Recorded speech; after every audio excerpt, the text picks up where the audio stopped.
आज हम आपको बताएंगे एक ऐसी पुरानी हवेली के बारे में जो एक आम से परिवार को विरासत में मिली थी। लेकिन जैसे ही उन्होंने उस हवेली में कदम रखा, उनकी जिंदगी हमेशा के लिए बदल गई।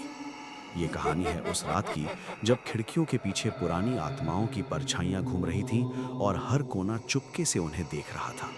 जब हम हवेली के सामने खड़े हुए, मुझे लगा कि ये बस एक बड़ा सुनसान घर है।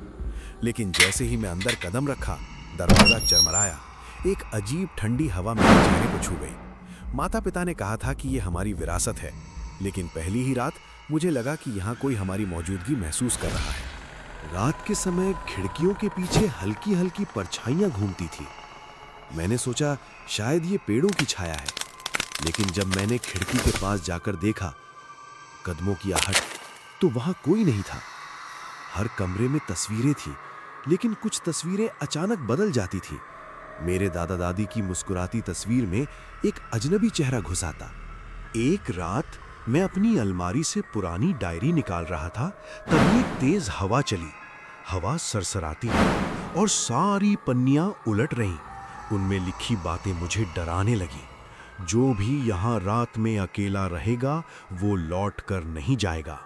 मुझे लगा मैं बस पढ़ लिख कर डर रहा हूँ, लेकिन अगले दिन हमारी नौकरानी ने बताया कि रात में उसने भी परछाइयाँ देखी हैं।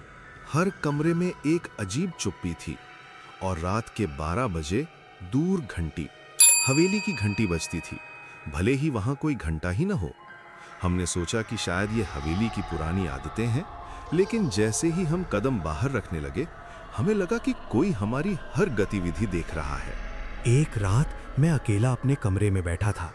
अचानक खिड़की खुल गई और ठंडी हवा अंदर आई। मैंने देखा कि बाहर से कोई झांक रहा है, एक चेहरा जिसे मैं पहले कभी नहीं देखा, लेकिन कुछ बातों में मेरे दादा दादी की झलक थी। मैं चिल्लाया, लेकिन आवाज किसी ने नहीं सुनी। तब समझ आया कि हवेली सिर्फ इमारत नहीं, बल्कि पुरानी आत्माओं का घर है। अगली सुबह हमने सोचा कि ये सब हमारी कल्पना थी, लेकिन जब मैंने नीचे उतरे तो दीवार पर कुछ पुरानी बातें लिखी हुई थी। हमेशा के लिए हमारी साथ रहो। हवेली की दीवारें हमारी हर हलचल को याद रख रही थी और हमें छोड़ने का कोई इरादा नहीं था। अब मैं हर रात सुनता हूँ खिड़कियों की चरमराहट, कभी कभी फुसफुसाहट और कभी खुद की ही परछाइयाँ जो मेरे पीछे चलती हैं।